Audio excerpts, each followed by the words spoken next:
Hello, back to my series on how to make a movie, how to make an indie film, which I'm still learning, figuring out. A little update, just sent the film to a few other people, but definitely slow down because the biggest election of our lives is uh, mere days away. So I think people have other things in their mind right now.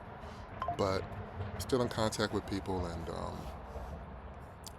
still in the process of reaching out and even honing the script and getting feedback. Uh, but what I wanted to talk today, what I wanted to talk about today, was some inspirations and comparisons for this film.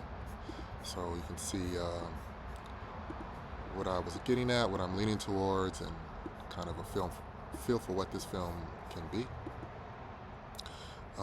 Like I said, it's an indie film. I think it's about $1 million, $1.5 million, maybe under a million. I mean, the talk I had with the guys from Future Date, you really see the difference in what my film is and what their film is. Because how they made their film, and as I said in that interview, which you can go watch in the playlist here, is their film was under $200,000, really cheap, and they shot it and wrote it extremely intelligently. Like, to only have 3 locations max, a house they rented out for like a week and a half, a green screen stage. What was the third location? Maybe it was just 2, but really smart, and they wrote it like that. My film has more locations, but we spend so little time in most spots, and that way it's more like a lot of single camera comedies that you see. And there's a few spots that we revisit. There's like a comedy club, there's the main character's apartment. Otherwise, where, there's like 2 scenes at the beach. There's scenes, a lot of car scenes, driving scenes, where he's having a conversation with someone. Him and his buddy make a few stops.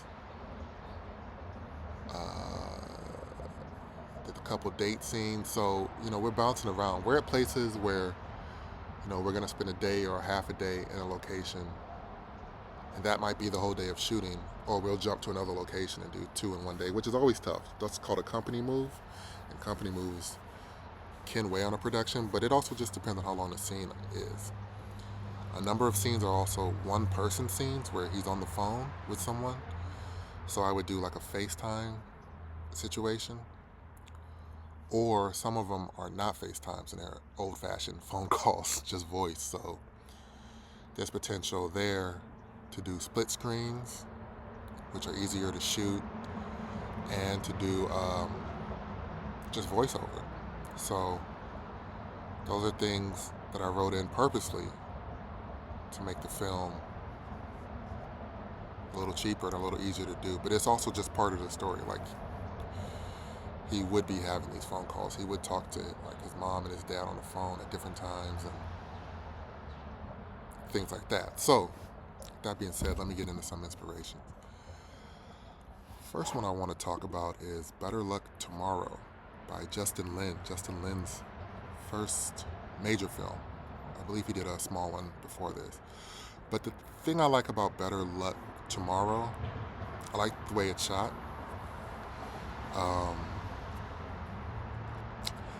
like the style and tone of the movie. And then the story is really about a kid, a senior in high school. I got the Wikipedia page up too. Yeah, I'm pretty sure he was a senior in high school. And he's trying his best. But he also feels sort of like a dead end, And something he tries his best at. Like, there's this whole subplot about him being a basketball player and he's not any good. He's on the bench. But he cares a lot. But over time, he links up with these other guys and they start committing petty crimes, basically. There's a cheat sheet thing they do. They steal tests, and they sell them. They start making money, and it's like, these are good kids college bound, Ivy League bound, who end up, you know, for them it's like the malaise of life, but it's also like how society pushes you to like find ways to express your humanity. You know, you can't be a robot. You can't just be a straight A student and, you know, expect that to just completely fulfill you, you know. And this movie is kind of about a dissatisfaction with suburbia, and my movie's kind of about the struggle of trying to make it, you know, when you're 30, and society pushes against you, you know. And I think that's a similar theme of society pushing against you, even though these are high achieving kids, and kind of responding to the pressures of suburban life, you know. And of course, in this movie, as they get deeper, they it's not funny, but they end up murdering someone, right? Someone dies, and another guy tries to kill himself. Big theme in my movie. Different than he suffers brain damage. Yeah, so it gets really like deep and intense, and it's similar in my movie where this movie kind of starts out fun, and by the end it's a lot heavier. And I think that's how it even can feel when you're going through a bout. You're like, we were just having fun, and now I'm like depressed. And in my movie, it's kind of having fun and trying to figure out life, but it just weighs on him. And at the end of the movie, it's a much deeper introspection into life. Okay, moving on from Better Luck Tomorrow, which is a real fun movie, highly recommend. I also go to Fruitvale Station by my friend Ryan Coogler. Really affecting short film. Did great at Sundance. A similarity for Talented, my film, and Fruitvale Station is there are multiple locations. As you see Oscar Grant in just, I think it's like 2 days, or is it just the day before? Is it New Year's Eve and New Year's Day? Yeah, it's just a New Year's Day. But he goes like to his old job, and then, you know, he meets up with a guy. He takes his daughter to school. He's at his grandma's house. You know what I mean? He goes to different locations. So in that sense, very similar. I don't have a big New Year's BART scene, but we have scenes at like comedy clubs, and you know, nothing quite as production intensive as that was. But that's kind of where I also based the budget on. And it also had name actors. Michael B. had done a lot of things before this, of course. Melanie Diaz, Kevin Durant, Octavia Spencer, of course, Anna O'Reilly, Chad Michael Murray. These are all actors that, like, you know, they weren't just paying scale necessarily to these actors. Or maybe they were at the time, but, you know, whereas we talk about Future Date, and now it's mostly unknowns. Better Luck Tomorrow was a really low-budget movie, and some of these actors, like just John Cho was in it, right? You've seen since, but they weren't doing a whole lot before. So the acting part is tough because you got to pay actors, and they have quotes and rates, and so that's something you really have to consider on a low-budget movie. And I don't know who would be cast in mind yet. I have a couple people in mind for a couple roles, but you know, it all depends on how it would work out. Also, Fruitvale, about, you know, a black man facing pressures of society. You know, obviously Oscar has a family, and I think that grounds him in a way where if he didn't, you know, he might take a different path, and maybe it wouldn't be the same path as my character. Maybe it would be more into like just a bad side of life to maintain and live. And Oscar tries to do the right thing throughout this movie, and in real life, and you know, it's tough. It's tough, but stylistically, a lot of similarities. I like how this is shot. I do want to do a black and white thing, almost with a bluish tint, which I just saw recently that I had to share with my cinematographer. But I also would like a little more space in this movie, and we kind of close in as we get deeper into the movie. But yeah, a lot of great things in Fruitvale. A couple other ones I'll go through pretty quickly. Blind Spotting is great because Blind Spotting also has a countdown feature, which I believe Fruitvale does too. We know it's the last day of his life in that movie. We know that my movie is the last 3 months. And Blind Spotting is like his last weekend or so. Anyway, Blind Spotting was really good. Funny TV show too. A lot of great funny characters that I think tonally Um, Again, this is one that I feel is close to what I'm looking to do. I don't know what the budget was on Blind Spotting, um, but just a fun movie, a good movie that also deals with, just try. A lot of these movies are about how do you survive as a young person in a society that almost doesn't want, that you feel like doesn't want you to, right? Uh, and last, I'm gonna go, because I just want to keep the video short too.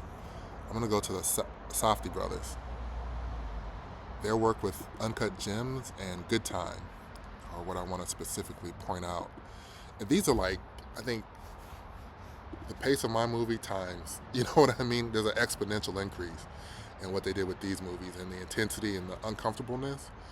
But there's something about how they shot these things and edited these movies that is very appealing and a feeling that I want to capture at times. There's a section in the middle of the movie, in the second act, where they're kind of frantic and trying to put something together. And that could have a very much like Good Time, Uncut Gem feel. And then at the end of the movie, when he's at a super heightened level, as things collapse, it made me think of Good Time and Uncut Gems. So those are movies I wanted to highlight that I really enjoyed watching, as cringy and uncomfortable as they are. And this movie won't be like that from start to finish, but it'll have points where you definitely feel like an anxiousness and intensity. The movie that I want to talk about is Ikaru by Akira Kurosawa. A deeply affecting movie about a man who ends up taking his own life, and the whole movie is just questioning like what are our roles in society, and how could people help each other out, even though like at his job nobody helps each other, nobody helps them, they only help themselves, right? It's like this crazy bureaucracy. I highly recommend this movie. It's a 1952 movie, black and white, Japanese, but it's by one of the masters of cinema, Akira Kurosawa, if I didn't say that already. Highly worth checking out. And this guy, gets diagnosed with cancer, and he doesn't find out to the middle of the movie, even though we know sooner, and he just like never really fully lived his life, and he's looking for meaning, and the whole movie is like a search for meaning. And this is a movie that will affect you, if you watch it. I don't care if you like old movies or not, like give it a shot. It's a great story, and the things that this movie talks about are still relevant today, and still relevant in my movie, and it's not the exact same thing because it's not an older man who's questioning his life. It's a younger kid who's questioning if he's made the right decisions, because things do not work out the way they should for him. And you see that around his whole entire friend group in the movie. We don't go into their stories, but you can just get that feeling. And where there should be help, there just isn't help. Not even help as like, I'll give you money or I'll do this for you, just like a real support system. That's something tangible, that sense of community. It can still be there, but sometimes it's just not enough. You just don't know what you need. But this movie is really great, and a big inspiration, and from that filmmaker Kurosawa, and from like how he tells a story that deals with something so heavy, and makes it like a beautiful prose on society. Those are the movies that I really am thinking about. Definitely a couple others, but I wanted to highlight these in a short video and just show you what I'm thinking about.